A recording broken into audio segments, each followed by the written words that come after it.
Bonjour ou bonsoir selon l'heure à laquelle vous regardez cette vidéo. Nous sommes le mercredi 8 juin 2022. Il est pratiquement 10 h à Dakar au Sénégal. Je me permets de faire cette vidéo pour revenir avec vous sur l'affaire Jean-Claude Logé parce que vous êtes nombreux à nous demander où est-ce qu'en est ce dossier. Jean-Claude Logé, pour rappel, c'est ce retraité belge qui a choisi de finir ses vieux jours au Sénégal. Il rencontre le Sénégal en 2011 pour la première fois et en 2013, Jean-Claude est revenu au Sénégal, cette fois-ci avec une dame qui est devenue son épouse, Huguette Elzogt. Si Jean-Claude avait comme projet de vivre au Sénégal et de finir ses jours entouré de Casamancés qui lui ont montré que gentillesse, pour Huguette Elzogt, c'est autre chose. Comme les veuves noires, son projet était de faire main basse sur la fortune de Jean-Claude. Pour y parvenir, la première des choses qu'elle va faire, c'était de l'harceler, de l'isoler, de faire de sorte qu'elle coupe tout contact avec toute relation. Ensuite, la deuxième phase a été d'aller adopter un enfant, Alice Logé Bassène. Une gamine prise à sa maman à Cabrousse, une maman qui dira plus tard à Kewoulo qu'on lui a fait signer des documents parce qu'elle ne savait pas lire, en lui faisant signer un document qui disait qu'elle renonçait entièrement à son enfant et qu'elle a donné en adoption plénière. Pourtant, la loi sénégalaise est très claire en la matière. Pour qu'un couple puisse adopter un enfant, il faut impérativement qu'il soit marié pendant plus de 5 ans. Ce n'était pas le cas de Huguette Elzogt. Elle venait juste de se marier avec Jean-Claude Logé et lorsque Jean-Claude va partir en mai 2016, le couple n'aura fait que 2 ans et 6 mois de mariage. Malgré tout, elle réussira à faire adopter son enfant parce que ce projet, c'est de faire de Alice Bassène la fille de Jean-Claude Logé afin qu'elle devienne l'héritière et elle la maman. Avant d'en arriver, d'autres choses se sont produites.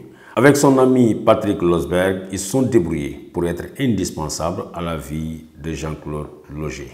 C'est à partir du Cap Skirring qu'elle mettra en place un projet diabolique.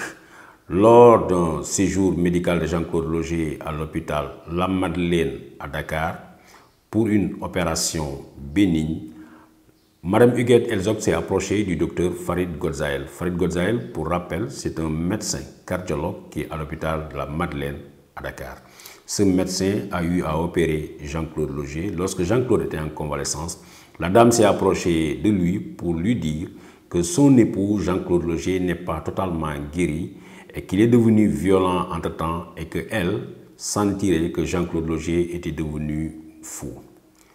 Farid Godzaïel, disant qu'il lui a dit clairement qu'il n'était pas psychiatre et ne pouvait pas sortir un tel diagnostic, va le mettre en rapport avec un autre médecin, cette fois-ci psychiatre, Léopold Gaston Boissy. Léopold Gaston Boissy, c'est le chef du service psychiatrique de l'hôpital de Thiaroye dans la banlieue dakaroise. Sans hésiter, le docteur Boissy Léopold va faire prescrire un certificat médical dans lequel il déconseille le voyage de Jean-Claude Logé, mais en disant que Jean-Claude a des antécédents psychiatriques, alors qu'il ne l'avait jamais vu. Fort de ce document, Madame Huguette Elzogt a contacté un jeune, Hugues Losberg, le fils adoptif de Patrick Losberg. Hugues Losberg aussi qui dira à Kewoulo que dans sa jeunesse, il avait été violé par le même Patrick Losberg qui était devenu le président de la fondation Jean-Claude Logé. Patrick Losberg, l'ancien barman, Patrick Losberg, le sulfureux qui sera dans les affaires de Huguette Elzogt parce qu'ils se sont connus dans les nuits bruxelloises. Voilà, le décor est fait. Forte de ce certificat médical, Huguette Elzogt va contacter Hugues Losberg pour lui demander de recruter dans la racaille casamançaise afin qu'elle puisse mettre la main sur Jean-Claude Logé et l'amener dans un asile de fous, puisque la gendarmerie, puisque la préfecture, tout le monde était au courant, prêt à accueillir Jean-Claude Logé. Par humanisme, par pitié, plus tard, on ne le saura jamais, Hugues Losberg a refusé de faire ce projet et d'avertir Jean-Claude Logé. Va s'en suivre une fuite rocambolesque. Jean-Claude va se présenter à sa banque, la CBAO à Ziguinchor, où il avait un compte qui était crédité de plus de 2 millions d'euros. À sa surprise, quand il arrive, on lui fait savoir que madame avait déjà vidé les comptes. Vous avez bien compris, Huguette Elzocht Svena, pour les intimes, avait déjà vidé les comptes. Ça fait partie du projet de liquidation de Jean-Claude. Parti de la surprise de la tentative d'internement, il va être confronté au deuxième choc qui est de retrouver ses comptes vides. Jean-Claude réussira à sortir du Sénégal. La première chose qu'il a fait une fois en Belgique, c'est de demander le divorce avec cette épouse. C'est là que vont encore intervenir d'autres acteurs, cette fois-ci des acteurs judiciaires. La procédure de divorce que va déclencher Jean-Claude Loger va finir par un divorce. Mais aussi invraisemblable que cela puisse paraître, parce que c'est du jamais vu, du jamais entendu au Sénégal, Jean-Claude Loger obtiendra son divorce, mais avec le paiement de 5 500 € de pension alimentaire. Vous avez bien entendu, 5 500 € de pension alimentaire, 4 millions de francs CFA.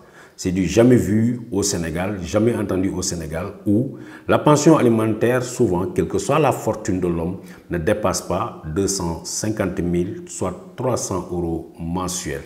Et il est appliqué aux couples qui ont des enfants, parce que la pension alimentaire, elle est destinée à l'entretien des enfants issus du mariage, c'est ce que dit le Code civil sénégalais. Alors que Jean-Claude Loger n'a pas d'enfant avec Huguette Elzocht, alors que Jean-Claude Loger venait juste d'avoir 2 ans et 6 mois de mariage avec Huguette Elzocht, le tribunal civil de Oussouye l'a condamné à 5 500 € de pension alimentaire. Au début, il s'est acquitté de cette somme. En un moment, il a dit qu'il était illégal, qu'il ne payerait plus cette somme, parce que c'était du jamais vu. S'en suivra des conseils d'amis, mais aussi d'avocats, lui faisant savoir qu'il ne pouvait plus revenir au Sénégal s'il ne payait pas cette pension alimentaire folle de 5 500 €. Jean-Claude est resté 5 ans sans venir au Sénégal et il reviendra grâce au conseil d'amis, mais surtout lorsqu'il a sollicité les services de Kewoulo. Jean-Claude Loger a décidé en mars 2021 de revenir au Sénégal. Cette fois-ci, c'est lui qui contre-attaque. Une plainte a été déposée à la section de recherche pour faux et usage de faux contre Mme Huguette Elzocht, mais aussi contre les docteurs Farid Godzaïel et Léopold Boissy. Lors des auditions de Farid Godzaïel, le médecin de la clinique La Madeleine dira qu'il les a mis en rapport, mais n'avait jamais et en aucun cas dit au docteur Boissy de prescrire ce faux certificat médical à l'encontre de Jean-Claude Loger. Le docteur Léopold Gaston Boissy, auditionné par la section de recherche de la gendarmerie, a reconnu n'avoir jamais rencontré Jean-Claude Loger et avoir fait un certificat médical de complaisance pour plaire à Mme Huguette Elzocht, comme le lui avait demandé le docteur Farid Godzaïel. Le faux certificat médical qui est à la base de tous les soucis de Jean-Claude Loger vaut aujourd'hui à Mme Huguette Elzocht comme au docteur Boissy leur inculpation et leur placement sous contrôle judiciaire. Cela va avoir des conséquences judiciaires très graves puisque le faux corrompt tout. Tout ce qui a été obtenu à partir du faux devient nul et de nul effet. Aujourd'hui, c'est l'effet boomerang qui va se poser parce qu'à partir de ce certificat médical, mais aussi l'acte de divorce qui condamnait Jean-Claude Loger au paiement de 5 500 € de pension alimentaire, Mme Huguette Elzocht s'est permis de prendre des biens de Jean-Claude Loger, de les affecter à son nom ou bien de les vendre. Plus tard, lorsque Jean-Claude Loger va réussir à s'acheter 2 villas par le canal de SCI, la dame réussira avec la complicité de ses avocats, mais aussi d'une justice aux ordres, à faire mettre des prénotations sur ces 2 villas. Aujourd'hui, avec l'instruction qui est menée par le tribunal de Dakar, le 4e cabinet qui a placé Huguette Elzocht comme le docteur Boissy sous contrôle judiciaire, tous ces actes-là seront cassés.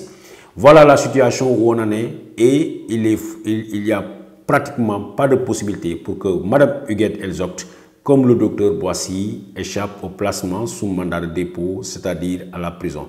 Mais comme elle avait toujours dit et maintenu, répété à Kewoulo, Mme Huguette Elzocht a dit qu'elle obtenait tout au Sénégal. Tout ce qu'elle veut, elle l'obtient parce que tout simplement, riche des milliards volés à Jean-Claude Loger, elle pense qu'elle pourra s'acheter tout et tout le monde au Sénégal.